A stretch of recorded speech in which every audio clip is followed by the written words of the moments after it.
إن الحمد لله نحمده ونستعينه ونستغفره ونؤمن به ونتوكل عليه ونعوذ بالله من شرور أنفسنا ومن سيئات أعمالنا من يهده الله فلا مضل له ومن يضلله فلا هادي له وأشهد أن لا إله إلا الله وحده لا شريك له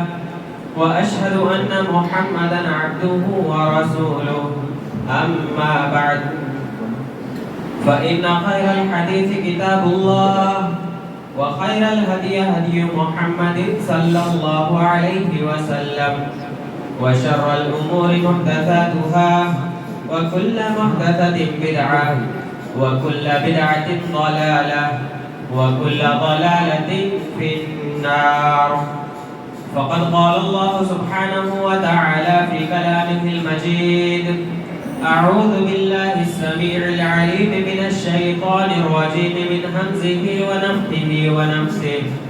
بسم الله الرحمن الرحيم. يا أيها الذين آمنوا اتقوا الله حق تقاته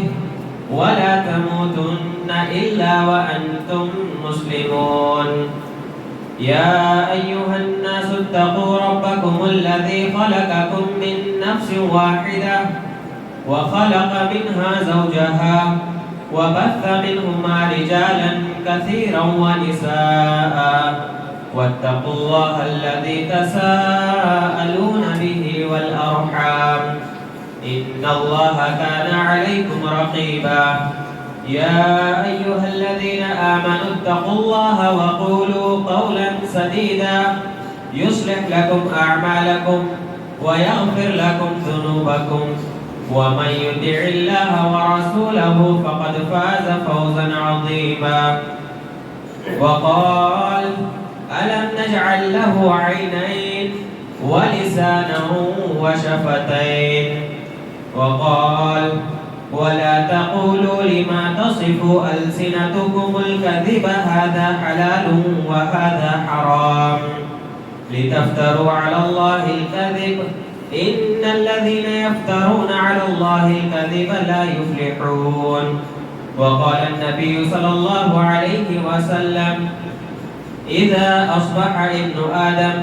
فإن الأعضاء كلها تكفر اللسان فتقول: اتق الله فينا فإنما نحن بك فإن استقمت استقمنا وإن اعوججت اعوججنا. رب اشرح لي صدري ويسر لي أمري واحلل عقدة من لساني يفقه قولي. رب زدني علما نافعا رب زدني علما نافعا رب زدني علما نافعا. تمام قسم کی تعریف و توصیف، بڑائی و بزرگی، حمد و کبریائی اللہ وحدہ لا شریک خالق کائنات مالک ارض و سما کے لیے ہے کہ جس نے اس دنیا کے اندر، اس دار فانی کے اندر اللہ رب العالمین نے ہمیں اپنی مخلوق بنا کر بھیجا، اور مخلوقوں میں بھی سب سے افضل اور سب سے اچھی اور بہترین حیت پر بنا کر اللہ رب العالمین نے ہمیں پیدا کیا، اور ساتھ ہی ساتھ ہماری رشد و ہدایت اور ہمیں صحیح راستہ اور صحیح طریقہ بتانے کے لیے اللہ رب العالمین نے بے شمار انبیاء و رسول علیہ السلام کا سلسلہ جاری فرمایا. بعدہ بے شمار درود و سلام نازل ہو تمام انبیاء کرام پر، بالخصوص ہم سب کے آخری نبی جناب محمد رسول اللہ صلی اللہ علیہ وسلم پر، کہ جن کو اللہ رب العالمین نے رحمت للعالمین بنا کر مبعوث فرمایا. اللہم صلی علی محمد وعلی آل محمد كما صليت على إبراهيم وعلى آل إبراهيم إنك حميد مجيد. اللهم بارك على محمد وعلى آل محمد كما باركت على إبراهيم وعلى آل إبراهيم إنك حميد مجيد. معزز و مکرم سامعین گرامی، بزرگوں، دوستوں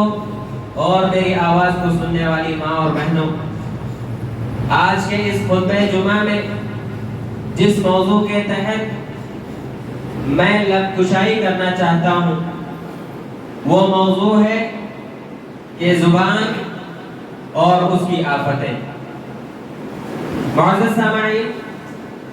اگر ہم غور کریں اور اگر ہم اپنے چہار صرف نظر دوڑائیں تو ہمیں یہ بات معلوم ہوتی ہے کہ ہم مکمل طور پر اللہ رب العالمین کی رحمتوں میں اور اللہ رب العالمین کی نعمتوں میں زندگی جی رہے ہیں. یعنی کہ اللہ رب العالمین کی نعمتیں اتنی زیادہ ہے کہ ہم سوچ نہیں سکتے، ہم گن نہیں سکتے. وَإِن تَعُدُّوا نِعْمَةَ اللَّهِ لَا تُحْصُوهَا، کہ اگر ہم اللہ رب العالمین کی نعمتوں کو گننا چاہیں تو یہ چیز پاسبل نہیں ہے، یہ چیز ممکن ہے ہی نہیں، کیونکہ اس چیز کی گواہی اور اس چیز کو اللہ رب العالمین نے خود اپنے قرآن مجید کے اندر ذکر فرمایا ہے، اور اللہ رب العالمین کا کلام کبھی جھوٹا نہیں ہو سکتا. اب ہم خود اپنے ہی جسموں کا محاسبہ کریں تو معلوم یہ ہوتا ہے کہ اللہ رب العالمین نے پیر ہمیں عطا کیے ہیں، اس پیر کے ذریعے سے ہم چلتے ہیں. اللہ رب العالمین نے ہاتھ عطا کیے ہیں، ہاتھوں کے اندر انگلیاں دی ہیں جس کے ذریعے سے ہم کسی چیز کو پکڑتے ہیں. اللہ رب العالمین نے ہمارے لیے آنکھیں بنائی ہیں، ہمیں آنکھیں عطا کی ہیں، ان آنکھوں کے ذریعے سے ہم دیکھتے ہیں. اللہ رب العالمین نے کان بنائے ہیں جس کے ذریعے سے ہم سنتے ہیں. اللہ رب العالمین نے ناک بنائی ہے جس کے ذریعے سے ہم سونگھتے ہیں اور سانسیں لیتے ہیں. اسی طرح سے اللہ رب العالمین نے دل بھی بنایا ہے، اور یہ دل جسم کا سب سے امپورٹنٹ اور سب سے اہم جزء ہے، سب سے اہم حصہ ہے. اور انہی نعمتوں میں سے اللہ رب العالمین نے ہمارے جسموں کے اندر ایک ایسی چیز عطا کی ہے کہ جس کے اندر کوئی ہڈی نہیں ہے، کہ جس کے ذریعے سے اگر کسی کو کچھ کہا جائے یا کسی کو کچھ بولا جائے تو وہ چبھے. لیکن وہ زبان ایک ایسی چیز ہے کہ اگر انسان اس زبان کے ذریعے سے کسی کو کڑوی باتیں بولتا ہے یا اٹھ پٹانگ حرکتیں اور زبان سے گالی گلوچ کرتا ہے یا کسی پر الزام تراشی کرتا ہے تو یہ زبان کا جو زخم ہے وہ اتنا گہرا لگ جاتا ہے اور اس کا گھاؤ اتنا گہرا ہوتا ہے جتنا ایک تلوار سے اگر کوئی گھاؤ کرے تو تلوار کا جو زخم لگے گا وہ تو بھر جائے گا، لیکن اس زبان کے ذریعے سے لگنے والا اگر کوئی زخم ہوگا تو وہ کبھی نہیں بھرے گا. جیسا کہ ایک شاعر نے عربی کا ایک شعر ہے کہ جس کا مفہوم یہ ہے کہ تلواروں سے لگا گیا یا ہتھیاروں سے اگر کوئی زخم پہنچتی ہے، کوئی چوٹ پہنچتی ہے تو وہ چوٹ، وہ زخم تو بھر جاتی ہے، لیکن اگر وہی زخم زبان کے ذریعے سے لگ جائے تو وہ زخم کبھی نہیں بھرتا. اور یہی وجہ ہے کہ اللہ رب العالمین نے اپنی اس نعمت کو اور اپنے اس احسان کو بتلاتے ہوئے قرآن مجید میں ارشاد فرمایا کہ الم نجعل له عینین، کیا ہم نے انہیں دو آنکھیں عطا نہیں کی، کیا ہم نے ان کے لیے دو آنکھیں نہیں بنائی، ولسانا وشفتین، اور ساتھ ہی ساتھ کیا ہم نے ان کو ایک زبان اور دو ہونٹ عطا نہیں کیے. تو یہ اللہ رب العالمین کی نعمت ہے جس نعمت کا ہمیں صحیح طور پر استعمال کرنا چاہیے. اور اس نعمت کو یعنی زبان کی جو نعمت ہے یہ اس قدر عظیم نعمت ہے کہ اس کو کیسے استعمال کرنا ہے اس چیز کا بھی تذکرہ اللہ رب العالمین نے قرآن مجید میں بیان فرمایا. خطبہ حاجہ میں پڑھی جانے والی 3 آیتوں میں جو تیسرے نمبر کی آیت پڑھی جاتی ہے، یا ایھا الذین آمنوا اتقوا اللہ وقولوا قولا سدیدا، کہ اے وہ لوگوں جو ایمان لائے ہو، اے مومنوں تم کیا کرو، تم اللہ رب العالمین کا تقوی اختیار کرو. سب سے پہلی چیز کہ اللہ رب العالمین کا تقوی اختیار کرو. وقولوا قولا سدیدا، اور تم اس زبان کے ذریعے سے اچھی بھلی اور بہتر باتیں کرو. اور 2 چیزیں اختیار کرنے کا فائدہ کیا ہوگا؟ اگر کوئی شخص تقوی اختیار کرتا ہے اور اپنی زبانوں کا صحیح استعمال کرتا ہے، اپنی زبانوں کے ذریعے سے کسی کو کوئی تکلیف نہیں پہنچاتا ہے، تو اس کا فائدہ بھی آگے اللہ رب العالمین نے بیان فرمایا. کہ یغفر لکم ذنوبکم، اللہ رب العالمین کیا کرے گا؟ اس کے ذریعے سے تمہارے گناہوں کو جو ہے معاف کرے گا. یصلح لکم اعمالکم ویغفر لکم ذنوبکم، کہ اس کے ذریعے سے اللہ رب العالمین جو ہے تمہارے جو اعمال ہے اس کے اندر اللہ رب العالمین اصلاح پیدا کرے گا. وَيَغْفِرْ لَكُمْ ذُنُوبَكُمْ، اور دوسرا فائدہ یہ ہوگا کہ اللہ رب العالمین تمہارے گناہوں کو بخش دے گا. اس کے بعد آگے اللہ رب العالمین نے فرمایا کہ وَمَن يُطِعِ اللَّهَ وَرَسُولَهُ فَقَدْ فَازَ فَوْزًا عَظِيمًا، اور ساتھ ہی ساتھ جو اللہ اور اس کے رسول صلی اللہ علیہ وسلم کی اطاعت کرے گا، ان کی فرما برداری کرے گا، تو اس کا فائدہ کیا ہوگا کہ فَقَدْ فَازَ فَوْزًا عَظِيمًا، تو گویا کہ وہ بہت عظیم کامیابی اسے مل جائے گی. تو گویا کہ معلوم یہ ہوتا ہے کہ اس زبان کا استعمال ہمیں کس طرح سے کرنا ہے، اس زبان سے ہمیں کیسی چیزیں ادا کرنی ہے، اس چیز کا بھی تذکرہ اللہ رب العالمین نے اپنی کتاب قرآن مجید کے اندر بیان فرمایا ہے. زبان کی اہمیت انسان کے جسم کے اندر اتنی زیادہ ہے کہ اگر ہمیں اس نعمت کا اندازہ لگانا ہو تو ہم کسی ایسے شخص کے پاس جائیں جس کو اللہ رب العالمین نے زبان عطا ہی نہیں کی، یا جس کے اندر اللہ رب العالمین نے قوت گویائی دی ہی نہیں ہے.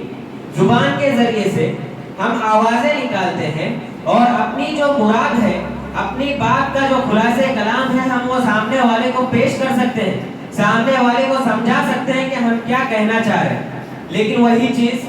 جو اللہ رب العالمین نے جس کو گونگا بنایا ہے، جس کے پاس قوت گویائی عطا ہی نہیں کی ہے، تو وہ اپنی زبان سے کچھ بول تو نہیں سکتا، لیکن وہ اپنی بات لوگوں کو کچھ اشاروں کے ذریعے سے یا بسا اوقات وہ لکھ کر سمجھاتا ہے. تو زبان کی اہمیت انسان کی زندگی میں اس قدر ہے کہ اس کا اندازہ ہم اسی بات سے لگا سکتے ہیں کہ جن لوگوں کے پاس زبانیں نہیں ہیں، یا جو لوگ بولنا نہیں جانتے ہیں، جن لوگوں کو اللہ رب العالمین نے گونگا بنایا ہے، ان لوگوں سے جا کر پوچھیں کہ انہیں زبان کی اہمیت کیا ہے. انسان کے جسم میں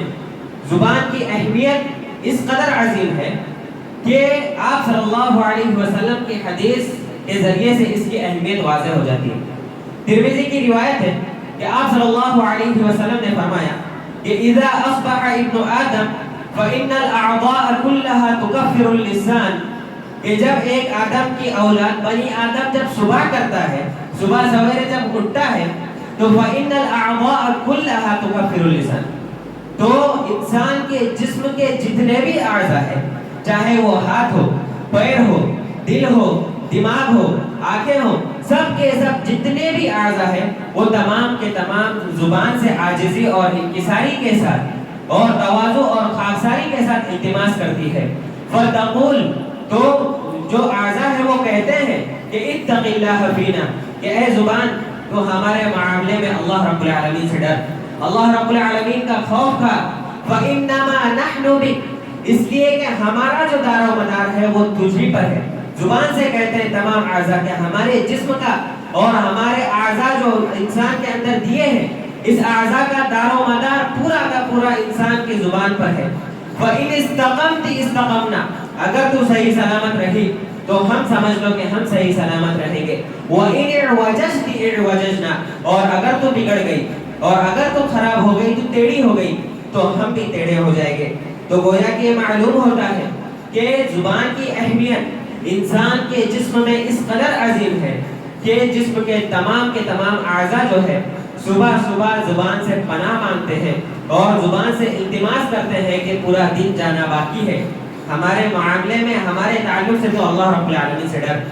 اس لیے کہ تیرا وجود تیرے وجود کے لیے ہم بھی ہے،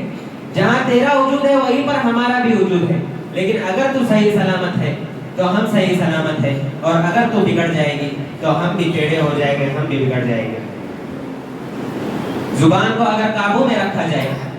اس زبان کے ذریعے سے وہ الفاظ یا ایسے کلمات ادا کیے جائے جو اللہ رب العالمین کی رضامندی کا باعث بنتے ہیں، یا اس زبان کے ذریعے سے اگر خیر کی باتوں کو بیان کیا جائے تو گویا کہ تمام اعضاء کی اصلاح ہوتی ہے. لیکن اگر معاملہ اس کے برعکس ہو کہ زبان سے کسی کو گالی گلوچ کیا جائے، کسی کو برا بھلا کہا جائے، یا کسی پر تہمت اور بہتان لگایا جائے، تو ایسی صورت میں جسم کے تمام اعضاء جو ہیں وہ بگڑ جاتے ہیں. لہذا انسان کے جسم میں زبان کی جو اہمیت ہے وہ آپ صلی اللہ علیہ وسلم کی اس حدیث سے واضح ہو جاتی ہے۔ اسی طرح سے انسان کی زبان سے نکلنے والا ایک ایک لفظ بڑی اہمیت کا حامل ہوتا ہے۔ بسا اوقات انسان کی زبان سے کچھ ایسے کلمات نکل جاتے ہیں، اس کو کوئی وہم و گمان نہیں ہوتا، لیکن ایسے کلمات نکل جاتے ہیں کہ وہ اللہ رب العالمین کی خوشنودی کا اور اللہ رب العالمین کی رضامندی کا سبب بنتے ہیں، اور اس کے ان الفاظ کے نتیجے میں،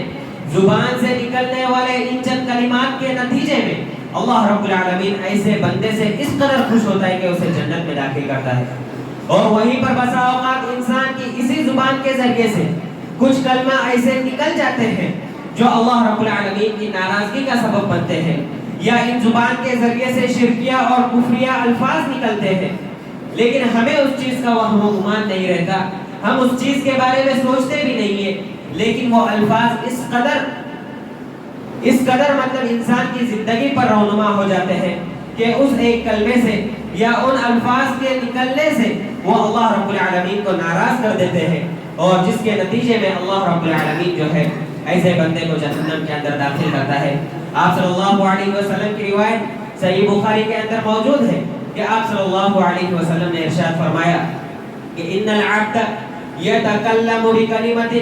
من رضوان اللہ لا یلقی لها بالا یرفع اللہ بها درجات، کہ ایک بندہ اس کی زبان سے اللہ رب العالمین کچھ ایسے کلمات نکل جاتے ہیں جو اللہ رب العالمین کی خوشنودی اور اس کی رضامندی کا سبب بنتے ہیں، حالانکہ اس بندے کو پتہ نہیں کہ اس کی زبان سے کون سے الفاظ نکلے ہیں، لیکن ان الفاظ کے نتیجے میں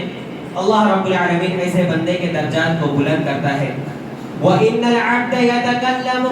بِالْكَلِمَةِ مِنْ سَخَطِ اللَّهِ لَا يُلْقِي لَهَا بَالًا يَهْوِي بِهَا فِي جَهَنَّمَ، اور وہیں پر اس کے برعکس ایک بندے کے منہ سے، ایک بندے کی زبان سے کچھ ایسے کلمات نکل جاتے ہیں جو اللہ رب العالمین کی ناراضگی کا سبب بنتے ہیں، تو ایسی صورت میں وہ بندہ اس چیز کو وہم و گمان نہیں کر سکتا ہے کہ اس کی زبان سے کون سے کلمات نکل گئے ہیں، لیکن ایسے کلمات جس کے ذریعے سے اللہ رب العالمین ناراض ہو جاتا ہے، اور پھر اس کا نتیجہ کیا ہوتا ہے کہ یہوی بہا فی جہنم، تو ایسے شخص کو جہنم کے اندر ڈھکیل دیا جاتا ہے اور جہنم اس کا ٹھکانہ بنا دیا جاتا ہے۔ تو میرے بھائیوں، عزیزوں اور میری ماں اور بہنوں، ان آیات اور ان احادیث کے ذریعے سے ہمیں یہ بات معلوم ہوتی ہے، یہ بات بالکل واضح ہو جاتی ہے کہ انسان کے جسم میں زبان کی بہت زیادہ اہمیت ہے، اس لیے یہ زبان جو ہے یہ اللہ رب العالمین کی طرف سے ایک بہت بڑی نعمت ہے، اور اس نعمت کا ہمیں وہی استعمال کرنا چاہیے، صحیح طریقے سے استعمال کرنا چاہیے، اور ویسے ہی استعمال کرنا چاہیے جیسا استعمال کرنے کا اللہ رب العالمین نے حکم دیا ہے اور آپ صلی اللہ علیہ وسلم نے بیان فرمایا ہے۔ معزز سامعین، زبان کی یہی اہمیت تھی جس کی وجہ سے حضرت عبداللہ ابن مسعود رضی اللہ تعالیٰ عنہ اپنی زبان کو پکڑتے تھے اور وہ یہ کہا کرتے تھے کہ یا لسان قل خیرا، کہ اے زبان تم اچھی گفتگو کیا کرو، اس کے بہترین فائدے تمہیں حاصل ہوگے، واسکت عن شر تسلم، اور تم کیا کرو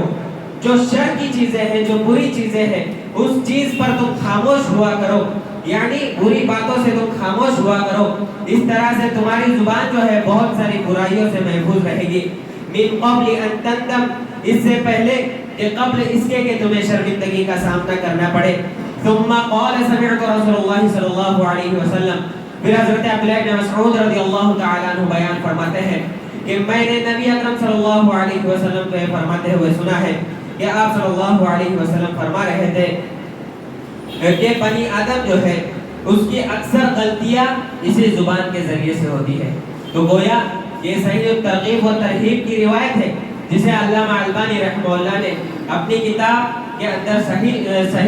اس پر صحیح کا حکم لگایا ہے، اور اپنی کتاب صحیح ترغیب و ترہیب کے اندر ذکر فرمایا ہے۔ اس حدیث پاک سے بھی ہمیں یہ بات معلوم ہوتی ہے کہ بنی آدم سے جو گناہ سرزد ہوتے ہیں وہ ان میں سے اکثر گناہ جو ہوتے ہیں وہ زبان کی وجہ سے سرزد ہوتے ہیں، لہذا ضرورت اس بات کی ہے کہ ہم اپنی زبان کو کنٹرول میں اور قابو میں رکھیں، اور ہم اپنی زبان کے ذریعے سے انہی الفاظ کو نکالے اور اپنی زبان کا وہیں پر استعمال کرے جہاں پر استعمال کرنے میں خیر و برکت ہوتی ہے اور جہاں پر استعمال کرنے کا اللہ رب العالمین نے ہمیں حکم دیا ہے۔ معزز سامعین، اب آئیے مختصر انداز میں ہم یہ بھی کچھ جان لیتے ہیں کہ زبان کی آفتیں کیا ہے۔ ہم نے زبان کی اہمیت جان لی، اب آئیے جانتے ہیں کہ زبان کی آفتیں کیا ہے۔ سب سے پہلی آفت تو یہ ہے کہ زبان کے ذریعے سے شرکیہ یا کفریہ الفاظ نکالنا، اسی طرح سے اللہ رب العالمین پر جھوٹ گڑنا اور اللہ اور اس کے رسول صلی اللہ علیہ وسلم کی اور اللہ رب العالمین کی نازل کردہ شریعت اور اس کی کتاب کا مذاق اڑانا، یہ زبان کی سب سے بڑی آفت ہے۔ ایک انسان وہم و گمان نہیں کرتا ہے کہ وہ اپنی زبان سے کون کون سے الفاظ نکالتا ہے۔ بسا اوقات ایک انسان اپنی زبان سے ایسے کلمات ادا کرتا ہے کہ جو شرک تک پہنچا دیتے ہیں، اور یہی وہ شرک ہے جس کے بارے میں اللہ رب العالمین نے آپ صلی اللہ علیہ وسلم سے فرمایا کہ لئن اشرکت لیحبطن عملک، کہ اے نبی صلی اللہ علیہ وسلم اگر تم بھی شرک کرو گے تو یہ بات دھیان میں رکھنا کہ تمہارے بھی تمام کے تمام اعمال برباد ہو جائیں گے۔ اسی طرح سے ان اللہ لا یغفر ان یشرک بہ ویغفر ما دون ذلک لمن یشاء، اللہ رب العالمین شرک کو کبھی معاف نہیں کرے گا۔ شرک کے علاوہ جو دوسری چیزیں ہوگی، دوسری گناہ ہوگی، دوسری برائیاں ہوگی، اس پہ اگر توبہ نہیں کیا جائے تو وہ اللہ رب العالمین معاف کر سکتا ہے، لیکن جب تک ایک بندہ شرک سے توبہ نہیں کرتا ہے تب تک اللہ رب العالمین اسے بھی معاف نہیں کرے گا۔ تو انسان جو ہے اپنی زبان سے شرکیہ یا کفریہ الفاظ نکالے۔ مثلا آج تو یہ بہت زیادہ رائج اور عام ہو چکا ہے کہ معاشرے کے اندر ہم پتہ نہیں کئیوں کی قسمیں کھا لیتے ہیں۔ کوئی ماں کی قسم کھا رہا ہے تو کوئی باپ کی قسم کھا رہا ہے تو کوئی کسی دوست کی قسم کھا رہا ہے، کوئی کسی فلاں پیر کی تو کسی ولی کی اور فلاں ڈھکا کتنوں کی قسمیں کھائی جاتی ہیں۔ لیکن یہ تمام اعمال جو ہے یہ ہمیں شرک تک پہنچاتے ہیں، اس لیے کہ قسم کا حق صرف اور صرف اللہ رب العالمین کا ہے۔ اگر قسم کھانی ہی ہے تو اللہ رب العالمین کی قسم کھائی جائے گی۔ یہ صرف انسانوں کے لیے، اللہ رب العالمین کے مخلوق کے لیے، یعنی ہم جیسے انسانوں پر یہ ضروری ہے کہ ہم اگر قسم کھانا ہے تو ہمیں قسم صرف اور صرف اللہ رب العالمین ہی کی کھانی ہے۔ لیکن اللہ رب العالمین جو ہمارا خالق ہے وہ کسی بھی چیز کی قسم کھائے اس کے لیے چل جاتا ہے، لیکن ہم جب تک اللہ رب العالمین کی قسم کھائیں گے تو ہی وہ قسم ہماری قابل قبول ہے۔ اللہ رب العالمین کے علاوہ اگر ہم کسی کی قسم کھاتے ہیں، چاہے وہ ماں کی ہو، چاہے وہ باپ کی ہو یا کسی اور کی، تو وہ تمام کے تمام جو یہ ایسی قسمیں ہیں کہ جو ہمیں شرک کی طرف لے کر جاتی ہیں۔ جیسے کہ آپ صلی اللہ علیہ وسلم کی روایت ہے کہ جس کے اندر ہے کہ آپ صلی اللہ علیہ وسلم نے فرمایا کہ تم اپنے آبا و اجداد کی قسمیں نہ کھاؤ اور نہ ہی ماؤں کی قسمیں کھاؤ اور نہ ہی اپنے شرکاء کی قسمیں کھاؤ۔ تم کو اگر قسم کھانا ہی ہے تو صرف اور صرف اللہ رب العالمین ہی قسم کھاؤ، اللہ رب العالمین ہی کی قسم کھاؤ، اور قسم بھی صرف اس وقت کھاؤ جب تم اپنے دعوے میں سچے ہو۔ یعنی اگر کوئی ایسا بڑا مسئلہ ہے کہ جہاں پر قسم کھانا ضروری ہے اور اس دعوے کے اندر اگر تم سچے ہو تو ایسی صورت میں تم اللہ رب العالمین کی قسم کھاؤ۔ اسی طرح سے بے شمار روایتیں ایسی پڑی ہوئی ہے، بے شمار روایتیں ایسی موجود ہے کہ جس کے اندر آپ صلی اللہ علیہ وسلم نے فرمایا ہے کہ تم اپنے آبا و اجداد کی قسمیں نہ کھاؤ، اس لیے کہ اگر کسی کو قسم کھانا ہی ہے تو وہ اللہ رب العالمین کی قسم کھائے، اگر نہیں کھانا ہے تو وہ خاموش ہے۔ اللہ رب العالمین کے علاوہ اگر کسی کی قسم، اللہ رب العالمین کی اگر قسم نہیں کھانی ہے تو وہ خاموش ہے۔ ایسی بے شمار روایتیں موجود ہیں۔ اسی طرح سے اللہ رب العالمین پر جھوٹ گڑنا یہ آخرت میں ناکامیابی کی دلیل ہے۔ اللہ رب العالمین کا فرمان ہے وَلَا تَقُولُوا لِمَا تَصِفُ أَلْسِنَتُكُمُ الْكَذِبَ هَذَا حَلَالٌ وَهَذَا حَرَامٌ لِتَفْتَرُوا عَلَى اللَّهِ الْكَذِبَ إِنَّ الَّذِينَ يَفْتَرُونَ عَلَى اللَّهِ الْكَذِبَ لَا يُفْلِحُونَ۔ اللہ رب العالمین کہتا ہے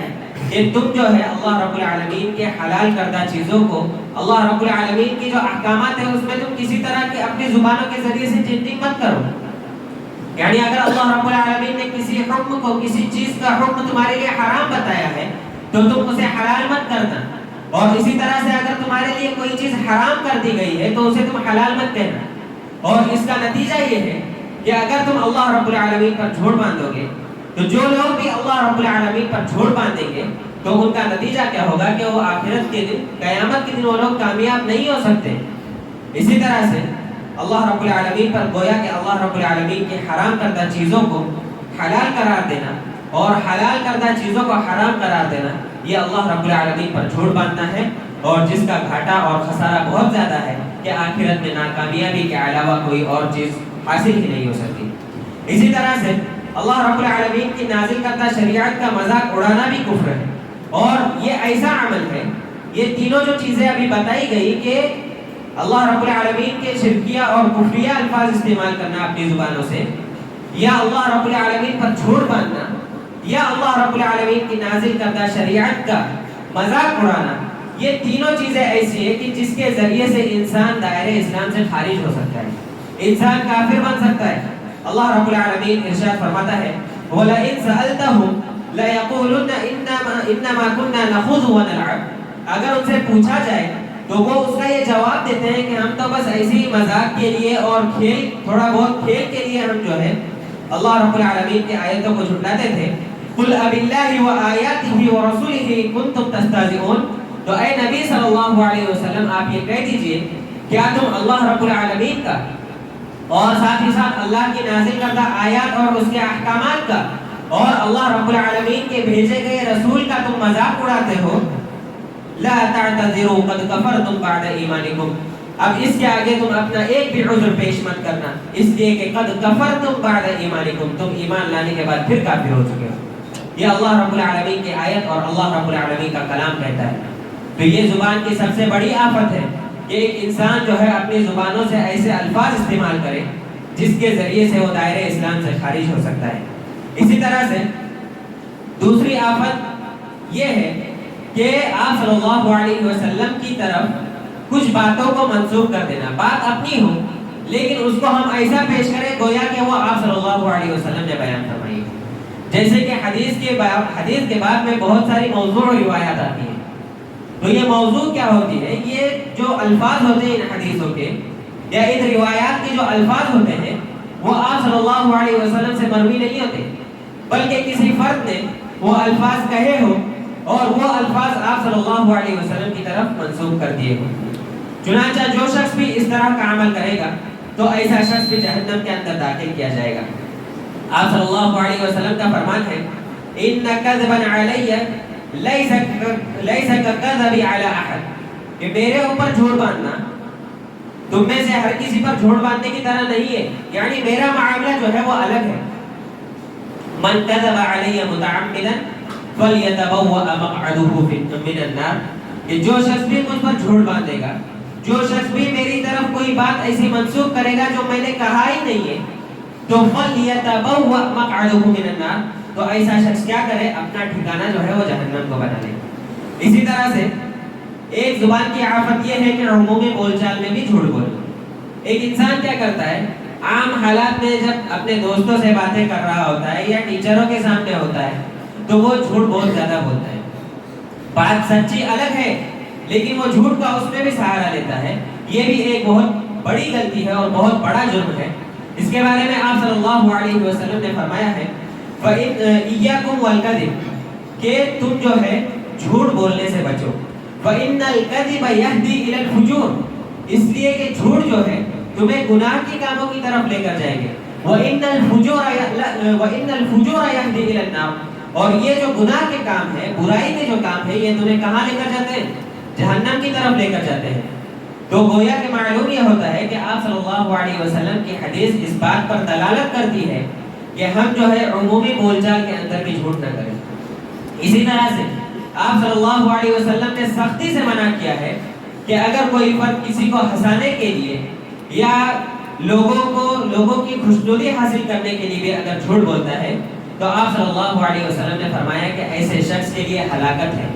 اور آپ صلی اللہ علیہ وسلم نے 3 مرتبہ اس کے لیے ہلاکت کا ذکر فرمایا ہے۔ جیسے کہ آپ صلی اللہ علیہ وسلم نے فرمایا وَيْلٌ لِلَّذِي يُحَدِّثُ بِالْحَدِيثِ لِيُضْحِكَ بِهِ الْقَوْمَ فَيَكْذِبُ وَيْلٌ لَهُ وَيْلٌ لَهُ، اس شخص کے لیے ہلاکت ہے، وہ شخص ہلاک و برباد ہے جو کوئی بات کرتا ہے اپنی قوم کے سامنے تاکہ وہ اپنی قوم کو ہنسائے اور وہ ہنسانے کے لیے جھوٹ کا سہارا لیتا ہے، جھوٹ بول کر لوگوں کو ہنساتا ہے، تو ایسے شخص کے لیے ہلاکت ہے، ایسے شخص کے لیے ہلاکت ہے۔ تو گویا کہ معلوم یہ ہوتا ہے کہ اس حدیث کے اندر آپ صلی اللہ علیہ وسلم نے 3 مرتبہ ہلاکت کا ذکر کیا ہے. تو گویا کہ معلوم یہ ہوتا ہے کہ زبان کی آفات میں سے ایک آفت یہ بھی ہے کہ انسان اپنی عمومی بول چال میں بھی جھوٹ کا سہارا لے اور جھوٹ بیان کرنے کی کوشش کرے. اسی طرح سے زبان کی آفتوں میں سے ایک اور آفت اور مصیبت یہ ہے کہ کسی کا مذاق اڑانا، برے القاب سے پکارنا، گالی گلوچ کرنا، لعنت و ملامت کرنا اور طعنے دینا، یہ تمام چیزیں جو ہے زبان کی آفتوں میں شامل ہوتی ہیں. اب ہم دیکھتے ہیں اپنے معاشرے کے اندر اگر ہم نظر دوڑاتے ہیں تو ہمیں یہ بات پتہ چلتی ہے کہ بہت سارے ایسے لوگ ہیں جو گالی گلوچ کے علاوہ بات ہی نہیں کرتے. بہت سارے ایسے لوگ ہیں جو کسی کو برا بھلا کہتے ہیں. بہت سارے ایسے لوگ ہیں جو کسی کو برے القاب سے پکارتے ہیں. اور بہت سارے ایسے لوگ بھی ملیں گے کہ جو ڈھنگ سے بات کرنی نہیں آتی، بس جب بات کریں گے تو سیدھے سیدھے طعنے دینے کی کوشش کرتے ہیں. تو یہ تمام چیزیں جو ہے یہ ایک مومن کی صفات میں سے نہیں ہے اور یہ زبان کی ایک بہت بڑی آفت ہے. اس کے ذریعے سے بھی اللہ رب العالمین ہمارے اعمال کو برباد کر سکتا ہے. اللہ رب العالمین صلی اللہ علیہ وسلم کا ارشاد ہے کہ لیس المؤمن بالطعان ولا اللعان ولا الفاحش ولا البذیء. ترمذی کی صحیح روایت ہے کہ آپ صلی اللہ علیہ وسلم نے فرمایا کہ ایک مومن جو ہے طعنہ دینے والا نہیں ہو سکتا ہے، بہت زیادہ طعنہ دے گا ہی نہیں. ولا اللعان، اسی طرح وہ لعنت و ملامت بھی نہیں کرے گا. مومن کی صفت بیان کی جا رہی ہے کہ وہ طعنہ دینے والا بھی نہیں ہوتا ہے، وہ لعنت ملامت کرنے والا بھی نہیں ہوتا ہے.